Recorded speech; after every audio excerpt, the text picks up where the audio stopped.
My name is Fredrik Zillen and I'm a running technique specialist.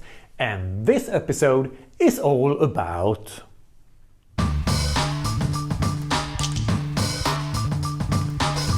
good is the opposite of bad, of course. And since most of us want good things to happen to us instead of bad, it's not surprising that we want the opposite of bad, because that's good, of course. And when it comes to running, it's therefore not surprising that a lot of running technique advice that are given to runners is the opposite of bad. But many times the opposite is not better.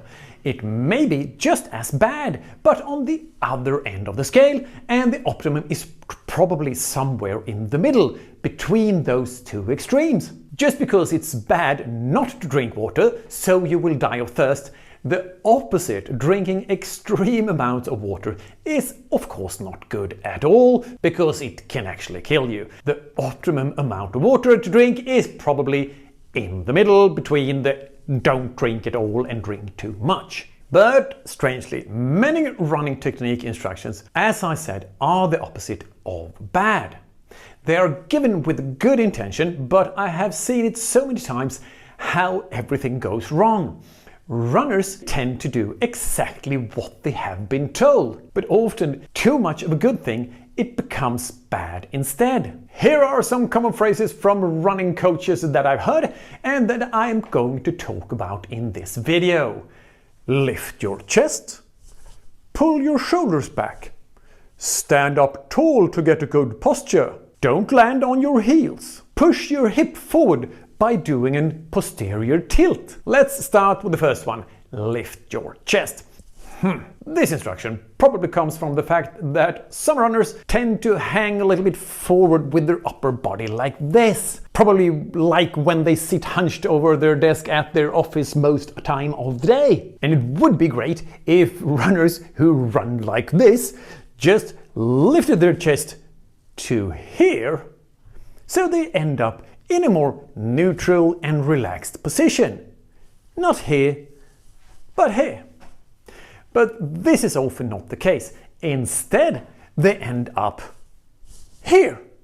They lift their chest too much. With a lifted chest like this, you arch your back quite a bit. Increased arching probably tilts your pelvis, making it harder to get the optimal power from the hip and the glutes, and can increase the risk of injuries and lower back pain. A lifted chest also locks the upper and the lower part of the spine. There should be a movement in the spine when you run that looks like this, where you kind of move each vertebrae a degree or so. With locking at the top and the bottom, you have to take all the movement in one place, which of course increases the risk of more wear and tear there at that special point than when you get the movement along the entire spine. Note that I'm not saying that you should have this posture, but there are several positions in the middle that's not here and not here, and they are likely to make you a much more relaxed and efficient runner. And over to the instruction, pull your shoulders back. And feel free to try it. This is a bit like lifting your chest, because similar things happens. Moving my shoulders back is lifting my chest. And then you arch your back and you get the same problems as lifting your chest. The instruction also prevents a relaxed movement of the shoulder joint, which usually, not always, but usually increases the risk of rotation in the upper body, which leads to increased lateral forces, so you leak energy sideways, and it can also lead to overstride. And to run as efficiently as possible, the shoulder should be able to slide back and forth like this. This is because this movement is a very important part on how to generate power further down in your body when you run. Just look at how much the shoulder slides back and forth on Gensebeti Baba here, for instance.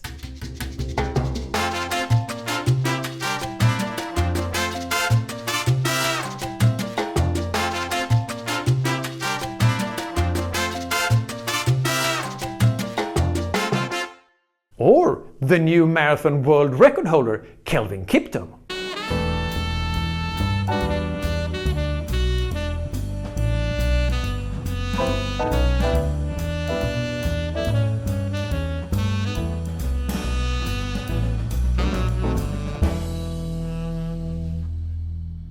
And this movement is almost impossible to achieve if you have pulled your shoulders back. Let's move on to stand up tall. After seeing the instruction performed on thousands of runners, I can say that a lot of people do at least one of two things, and sometimes both. They lift their chest and arch their back, just as we already talked about, when they try to stand up tall like this. Then we already talked about what that does to your efficiency.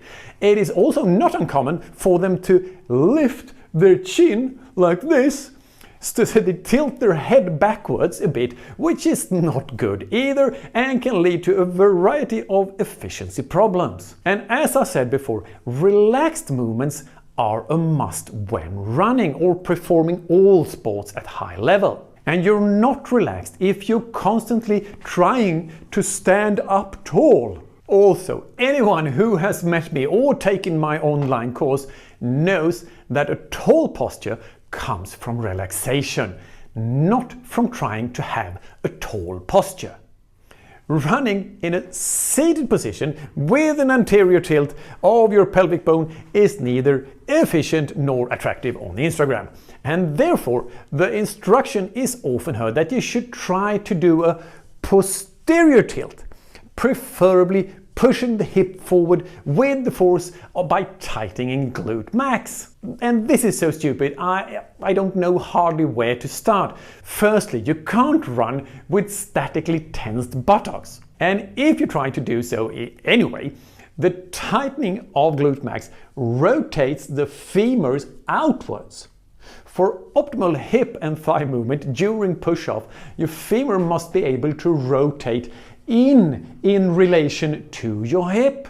So running with tight buttocks, pushing the hip forward, doing a posterior tilt of your pelvis, not only creates a tension that is impossible to maintain during a race, but it also prevents the inward rotation of the thigh bone, of the femur, that is essential for your running economy. There are also a large number of other reasons why it's a really bad idea to actively try to create a posterior tilt. And same with the outdated question of whether you should land on your heel or forefoot or your midfoot. Just because you land too far in front of you and then put your heel down first, the solution is not trying to do the opposite and dip your toe, so you land more on the forefoot. That can produce exactly the same amount of overstride, and it is the overstride that is the biggest problem for most people, not exactly which part of the foot that touches the ground first. So today's take-home message is: just because something is bad, the opposite may not be the best solution. See you in the next video.